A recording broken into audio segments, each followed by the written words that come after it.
For more than 4 decades, Izzeddin al-Bashir has relied on buying and selling camels for his income. He brings them from the southern and western parts of Sudan to sell in the capital Khartoum.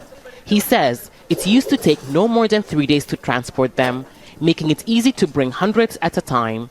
But after more than 18 months of fighting between the army and the Rapid Support Forces, or RSF, the armed group is taking over territories where his camels come from.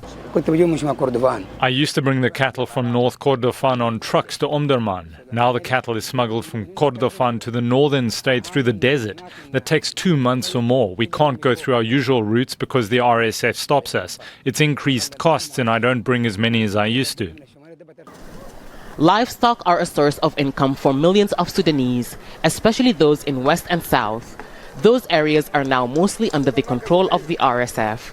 It's banned the export of cattle, forcing traders to have to smuggle them out. And that's raised the costs of food they need to keep them alive to be sold.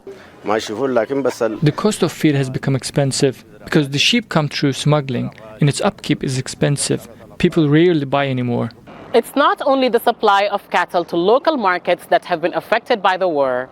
Livestock accounts for about 25% of Sudan's exports, according to official figures, with more than 5 million sheep, camels, and cows exported annually. And because the roads to bring the cattle in for export have been disrupted, that number has gone down, affecting the government's income.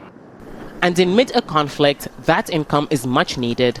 Some analysts say the government will have to compensate for the loss by increasing costs elsewhere. The government cannot export to neighboring countries, so what it has done is increase taxes. Those are costs that ordinary Sudanese have to bear in their day-to-day purchases.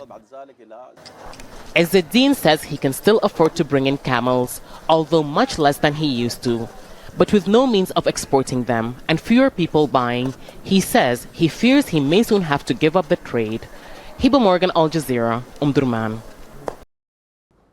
Make sure to subscribe to our channel to get the latest news from Al Jazeera.